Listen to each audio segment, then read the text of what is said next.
Message de Monseigneur Philippe Christori en ce vendredi 28 juillet 2023.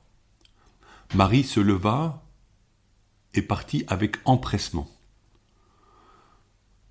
Dans Luc, au chapitre 1. Les rencontres préliminaires aux Journées mondiales de la jeunesse ont commencé depuis 3 jours et des centaines de milliers de jeunes convergent vers le Portugal. Nos 171 inscrits d'Eure-et-Loire sont arrivés à Coimbra, accueillis chez l'habitant dans plusieurs villages. Nous savons pouvoir compter sur la gentillesse de ce peuple amoureux de la Vierge Marie depuis les apparitions de Fatima en 1917. Ce 28 juillet, je m'y rends pour passer 8 jours avec nos jeunes adultes, attirés par le Christ et désireux de partager ce rendez-vous spirituel et fraternel. Initiés par Saint Jean-Paul II, les JMJ ont marqué 2 générations de chrétiens, les premières ayant eu lieu à Rome le 23 mars 1986, puis à Buenos Aires en 1987, et depuis sur 4 continents, hormis pour l'instant en Afrique en raison de structures inadaptées à l'accueil d'1 à 2 millions de participants. Par les JMJ, la visibilité de l'Église catholique s'est accrue pour tous les peuples de la terre. La joie et la paix y sont manifestées, montrant qu'une foule incroyable partage le désir de suivre le Christ. Si la fête et les chants sont souvent au cœur des journées, les célébrations et l'adoration eucharistique se vivent dans un réel recueillement. La confession fait partie du programme grâce aux milliers de prêtres présents. C'est d'ailleurs lors des JMJ que beaucoup d'hommes ont reçu l'appel au sacerdoce. Cette année, le thème choisi par le pape est « Marie se leva et partit avec empressement ». Voici le vœu du Saint-Père, je le cite. « En ces temps derniers difficiles, alors que l'humanité, déjà éprouvée par le traumatisme de la pandémie et déchirée par le drame de la guerre, Marie rouvre pour tous et en particulier pour vous, jeunes comme elle, le chemin de la proximité et de la rencontre. J'espère, dit encore le pape, et je crois fermement que l'expérience que beaucoup vivront à Lisbonne en août prochain représentera un nouveau départ pour vous, les jeunes, et avec vous, pour toute l'humanité. » Fin de citation du message du pape François pour la 37e journée mondiale de la jeunesse 2023. Essayons d'imaginer combien l'annonciation faite à Marie par l'ange Gabriel la bouleverse. Certes, à son époque, l'attente messianique est forte. Les prophètes n'ont eu de cesse de répéter que Dieu allait se manifester. Restait à savoir comment. Comment imaginer la rencontre d'un ange avec une jeune femme fiancée pour lui présenter la demande de Dieu afin qu'elle acquiesce de mettre au monde le Fils du Très-Haut, cela sans le concours d'un homme. Marie est bouleversée et cependant lucide. Voilà ce qu'elle dit. Comment cela va-t-il se faire puisque je ne connais point d'homme ? Elle est vierge, fiancée, mais pas encore établie en vie commune avec Joseph. Si ses plans personnels sont abolis, dès cet instant, elle vit à l'écoute des motions de l'esprit.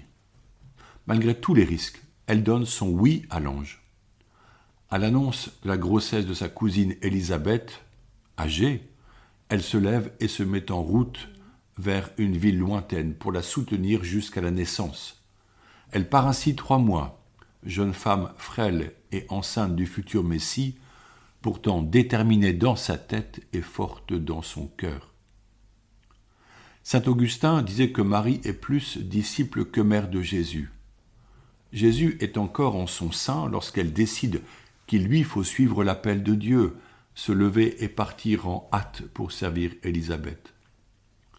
Commentant ce passage, le pape François affirme que, je le cite, « La mère du Seigneur est le modèle des jeunes en mouvement, non pas immobiles devant le miroir à contempler leur propre image, ou prise au piège dans des réseaux. Elle est toute tournée vers l'extérieur, elle est la femme pascale, en état permanent d'exode, de sortie d'elle-même vers le tout autre qu'est Dieu et vers les autres, ses frères et sœurs, surtout les plus démunis, comme l'était sa cousine Élisabeth. Fin de citation. Le pape aime cette idée du mouvement et écrit dans Christus Vivit, autre texte destiné aux jeunes, de ne pas rester dans un canapé ou sur un balcon à regarder passer le monde sans se mettre en route. Se lever sous-entend un engagement de la volonté personnelle à l'écoute d'émotions du Saint-Esprit qui ne peuvent nous égarer pour prendre part à la construction de notre société en y apportant la lumière de l'Évangile. Jésus compte sur les jeunes de notre époque pour allumer ce feu qu'il lui tarde de voir déjà allumé, dit-il. C'est le feu de la charité en acte au bénéfice des pauvres et des petits. Marie a compris que le Seigneur lui demande de soulager et de servir sa cousine âgée. Pareillement, il demande aux jeunes de discerner qui servir pour un monde heureux. Pensons à tous ces jeunes gens qui ont suscité ces folles émeutes. Loin des discours faciles sur l'immigration incontrôlée, pouvons-nous nous lever en hâte pour imaginer une proximité, une écoute, un accompagnement, une présence dans ces quartiers difficiles afin d'aimer tout simplement ceux et celles qui vivent là? Je suis heureux que 6 religieuses sœurs apostoliques de Saint-Jean vivent en communauté au cœur d'un quartier de Dreux, à 2 pas de l'église Saint-Michel, à 100 pas du lycée catholique de Coinon. Le père Jean-Baptiste Popot, qui part à Dreux comme vicaire, habitera là au contact de ces populations diverses, de ces jeunes, des dealers, des familles d'origine étrangère. J'ai l'espérance que le rocher oasis des cités s'installera à Dreux avec des permanents souvent bénévoles vivant parmi ces populations. La mission Ad Gentes est là pour bâtir le royaume de Dieu. Quand 2 chrétiens sont réunis pour prier et servir, car alors Jésus est présent comme il l'a promis, et le royaume de Dieu, qu'est le Christ, peut advenir. Marie est partie en hâte. Saint Ambroise, évêque de Milan, dont la prédication touchera l'intelligence puis le cœur de saint Augustin, dit que la grâce du Saint-Esprit ne souffre pas de lenteur. Fin de citation.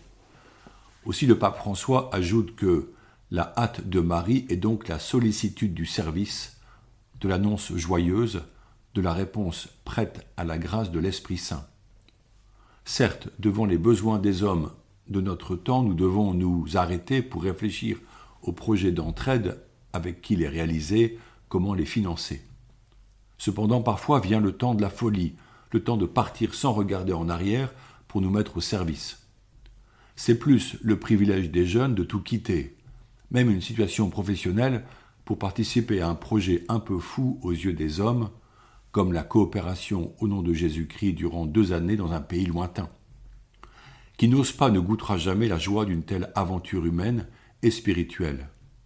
Le pape dit que Marie est l'exemple d'une jeune qui ne perd pas de temps à rechercher l'attention ou l'approbation des autres, comme c'est le cas lorsque nous dépendons des « j'aime » sur les réseaux sociaux, mais qui se met en quête de la connexion la plus authentique, celle qui naît de la rencontre, du partage, de l'amour et du service. Fin de citation.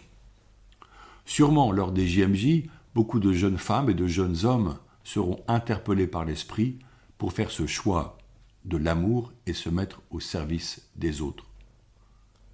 Néanmoins, le pape met en garde contre une mauvaise hâte qui consiste à tout saisir pour en jouir de suite, à consommer du plaisir artificiel, à profiter vite de relations affectives sans fondement, à passer d'une chose à une autre sans jamais prendre le temps de la vraie découverte de l'autre, de ses pensées et de ses désirs. La société entretient et excite ces pulsions, par exemple par la livraison dans la journée de toutes sortes de biens, et elle nous conditionne à ne plus savoir patienter et désirer, nous façonnant en consommateurs insatisfaits. Enfin, arrivée chez Élisabeth et Zacharie, Marie offre la joie de sa venue et de sa présence.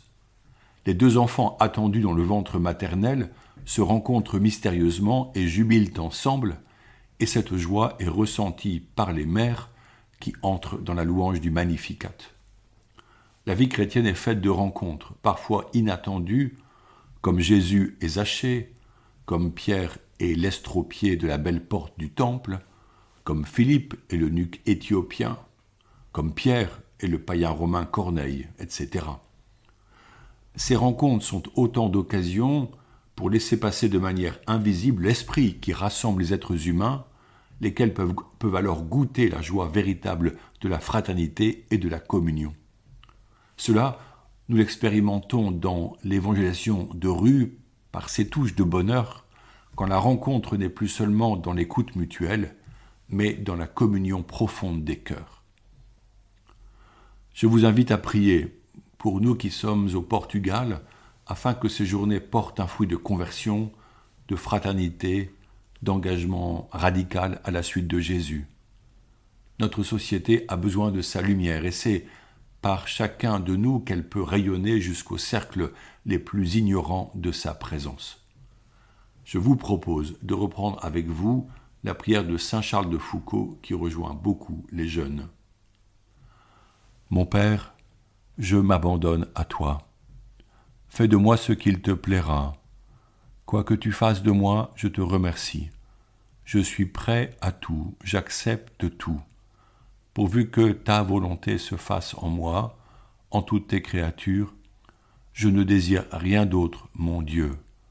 Je remets mon âme entre tes mains, je te la donne, mon Dieu, avec tout l'amour de mon cœur, parce que je t'aime et que ce m'est un besoin d'amour de me donner, de me remettre entre tes mains sans mesure, avec une infinie confiance, car tu es mon Père. Bonne journée.